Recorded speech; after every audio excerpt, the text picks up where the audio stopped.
So I wanted to do a new tabletop because I feel like I'm done with this truck. But that's always what you say, right? Everything I buy, I'm like, this is the last part, and then the next part, this is the last part. So, but I'm getting to the point where I feel like I'm done with this. It does what I want it to do, and if I want something different to do, I think I'm just going to start with a different platform, which is a different truck. And then there's things that seem cool for the TRX4 platform, but I think they change it too much. Like the LCG chassis, super cool, but I think once I change the steel frame rails on this, it is then no longer the TRX4 heart anymore. Like, I feel like these frame rails are the heart of the car, and I don't want to change those.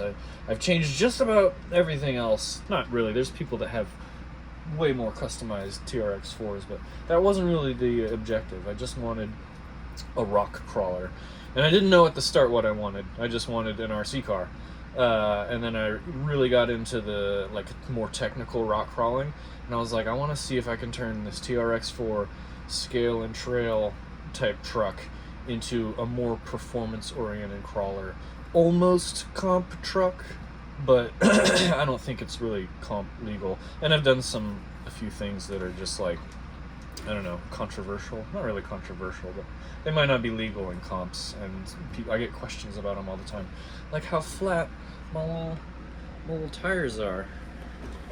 I think they're great, but everyone says, oh, they're so flat. They're so flat. But if you watch the Crawler Canyon guy that I do, he just recently did a video based on a comment I made with the ruptures and these Injora blue inserts, and they do pretty good. Mine are even more flat because they're cut, but it's just about trying new things, right? Like, you don't know till you know. I believe is what he said. I wanted to go through also like just the comparison of these are the factory, what are these guys, Canyon Trail 1.9s, and even though these tires are bigger and taller because of the squish, it actually you lose height. So that's something to consider when you think about the overall like lift of your truck. Even though it seemingly can be that high, you have to account for the squish in the tire when you put the weight of the truck back on it. So seems like it will be a very tall truck, but overall it's really probably closer to that if you consider the squish. But the articulation of this thing is much smoother than stock. I'll try to go through in detail each change I've made. This might be a long video, but that's what I do, long one takes. I don't really do any other type of video. If I do, it's on an app, and then I just upload it to YouTube, and I take the app watermarks out. Let's take this body off and make sure that I remember. We've got, what is this? This is the 1987 Hilux. Oh, I guess I should show a picture maybe of this. Is what, it was the base. That's not good. It was the base Ford Bronco to start with, right? You can check it out in any of my other previous videos. Threw the 87 Hilux body on, painted it purple, questionably, badly. Not very good coverage, but that's all on me. Put this little light bar on here, which is dope and easy. And overall, that's it. I didn't want mirrors to break off, and I didn't want extra weight up top, so I didn't add anything else. No headlights, no taillights.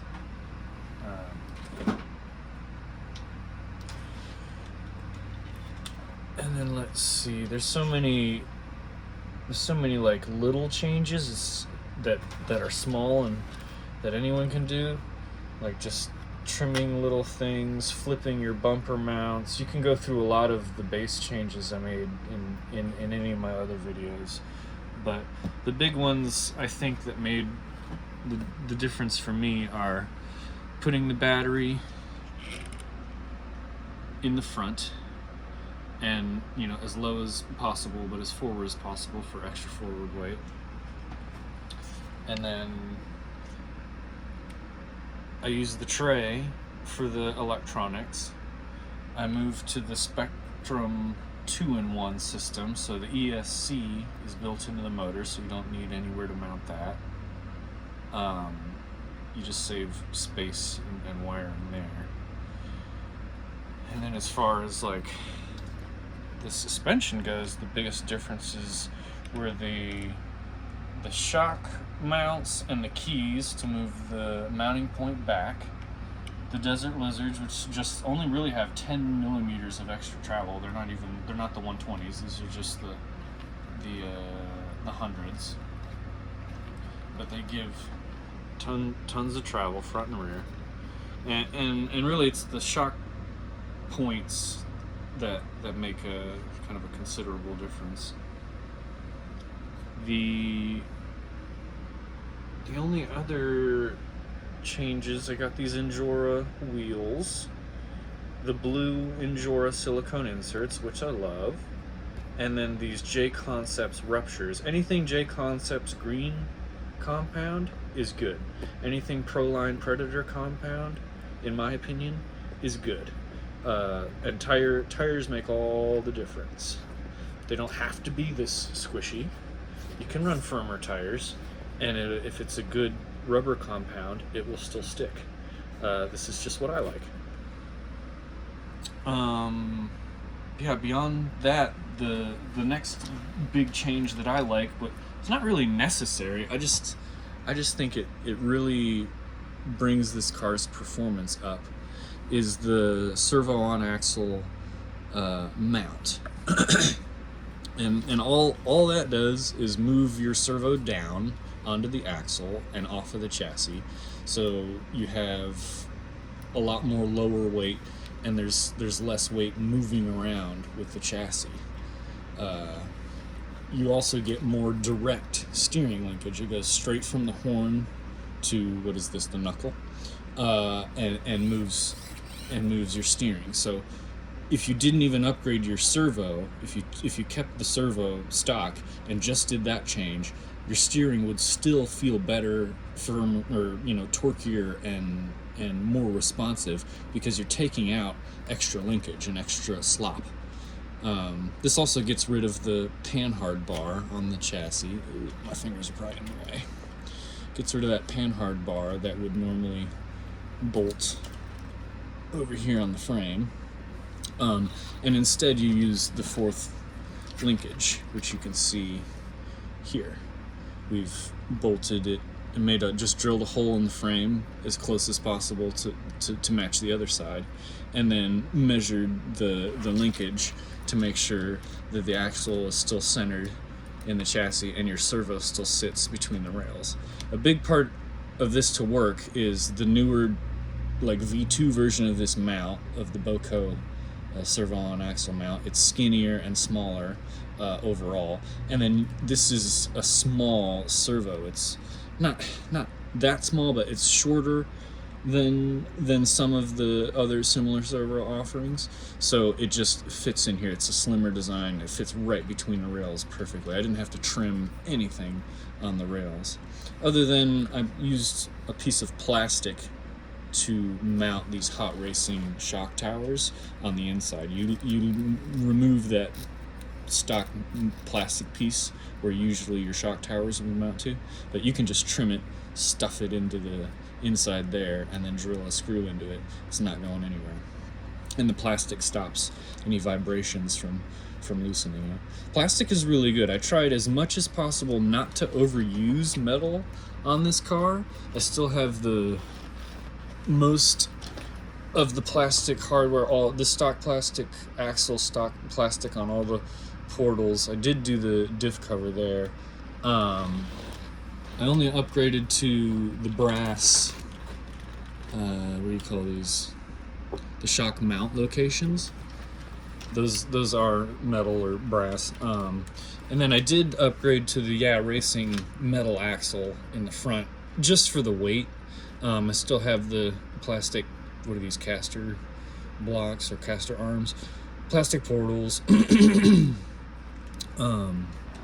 still just the plastic skid. That was another thing I was thinking. I was like, oh, they do make aftermarket skids that sit higher up or different angles, but that's another huge change to the whole geometry of the car, and then in my head kind of the base of the TRX4, which to me is, I guess I'm going to say the frame rails, and we're going to throw in the skid plate, and now I'm also going to say the transmission. If you changed the transmission to something else, I would also say that changes like the heart of the car, and it's just something else entirely. It's a Frankenstein vehicle. It's no longer a TRX4. In my head, this is right at the end of where I'm gonna say this is still a TRX4.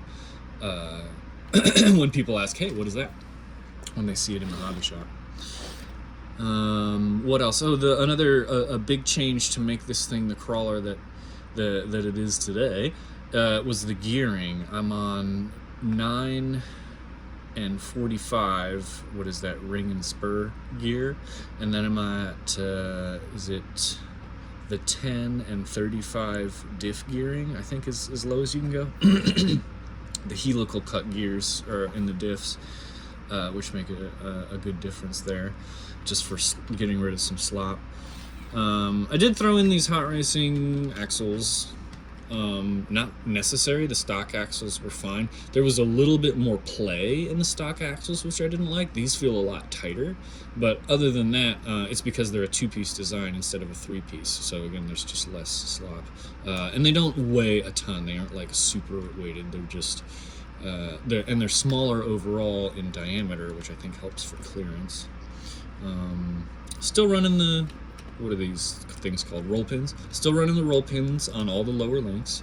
Again, not really necessary, just added weight. Doesn't really change the way it slides on the rocks, in my opinion, but your mileage may vary.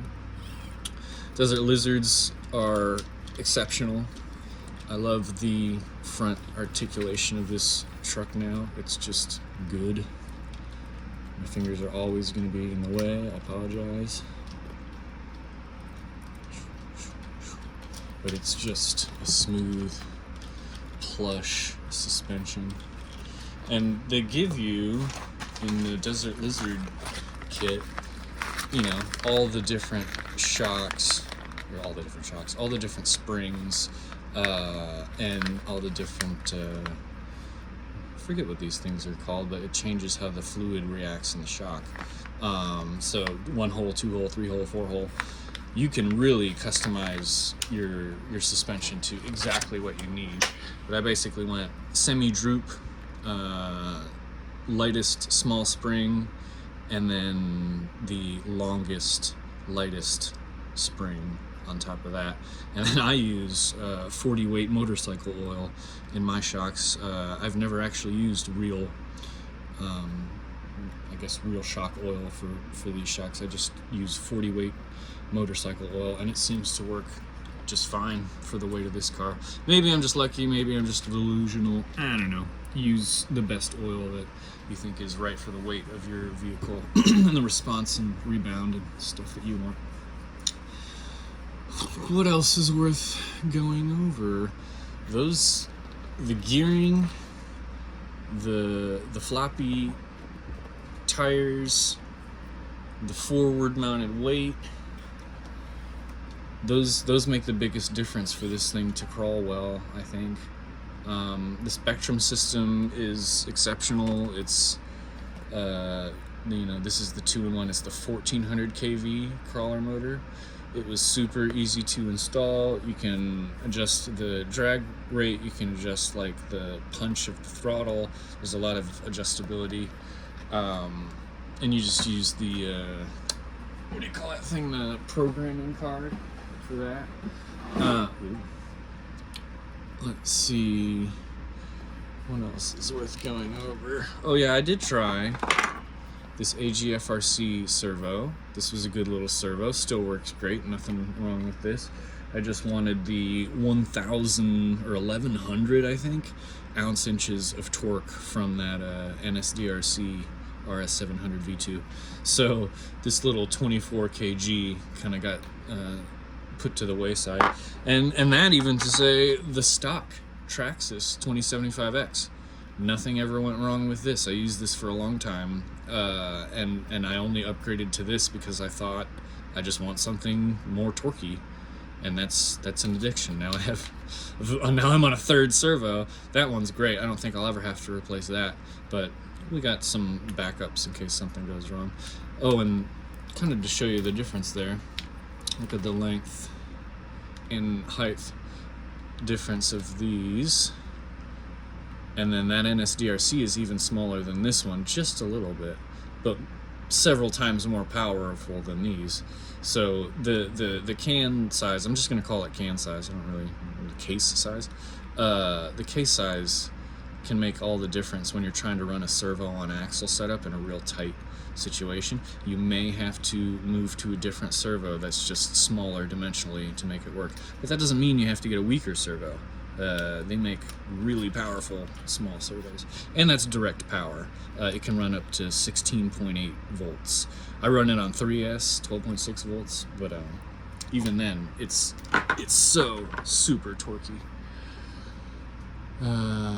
Here's the stock foams that came with the ruptures, and they are massive, and they're also very wide. So they do, I think, intend you to run a more full setup.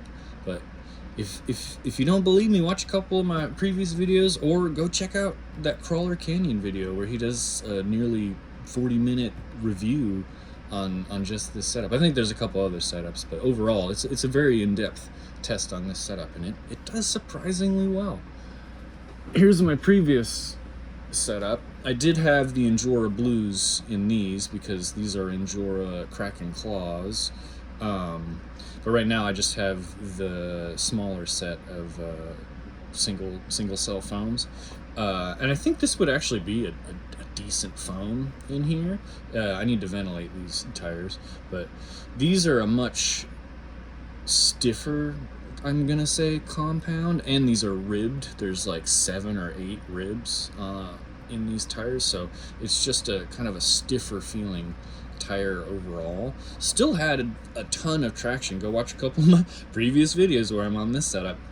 And the car, or the trucks, I don't know what you call these, cars or trucks, it's a truck now.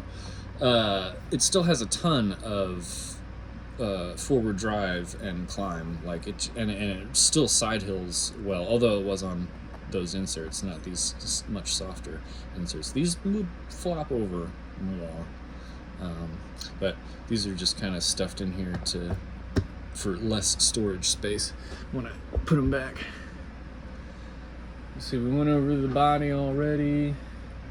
Could go over the massive box of parts I took off the TRX4. Let's see.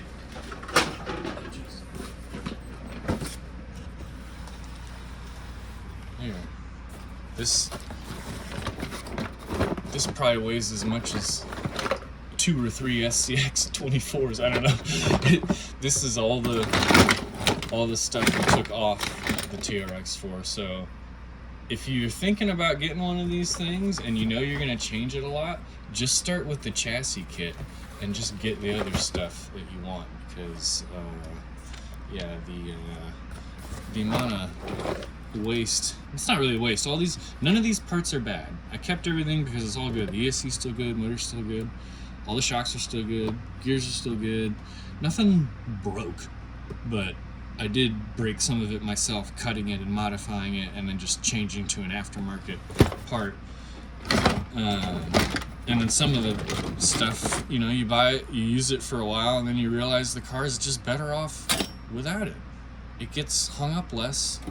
You don't need it. These were great, but again, if you take these off, they don't hang up at all. So what is it good for? Absolutely nothing. Yeah, these shocks are not bad. These are some of the best shocks out there. Again, 40 weight motorcycle oil. Nothing wrong with these shocks. But the Desert Lizards are just a step up.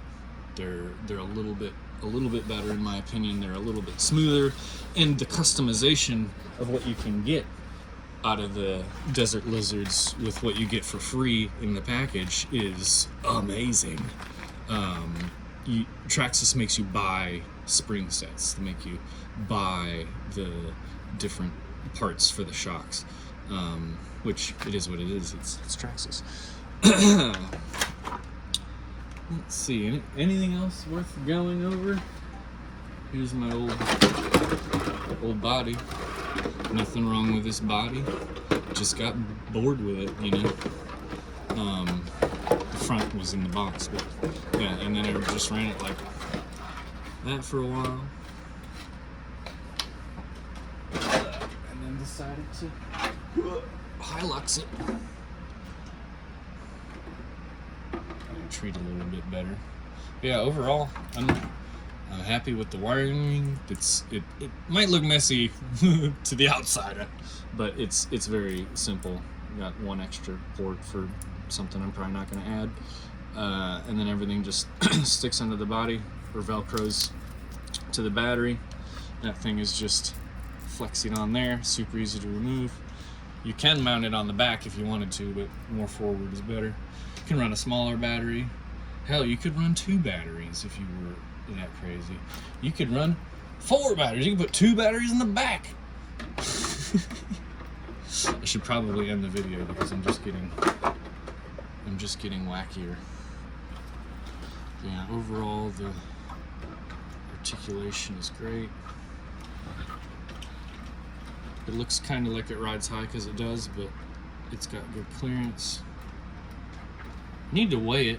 I think it only weighs 7 or 8 pounds. Maybe I'm delusional there, but maybe it's 8.5 pounds. I need to weigh it. It does really good, guys. So try new things. Don't be afraid to try new things. I was gonna turn it on and like show you the little light system I have in the light bar in the front, but I'll just make a video of it crawling and you can watch it crawl. There's my cheap man's under rock light for the rear. It looks kind of cool from the back too at night because it lights up everything under here. You can watch it go around. So yeah, that's basically the latest update with the TRX4 Rockbouncer. I think I'm done modifying it. I think this is like ASMR, right? Everyone likes to just see how things. Yeah, if I get my fingers out of the way, to see how things articulate. Turning radius is still good. Oh, I put spools in here. Maybe you just noticed, but yeah, there's no more unlocking diffs. They're just solid locked.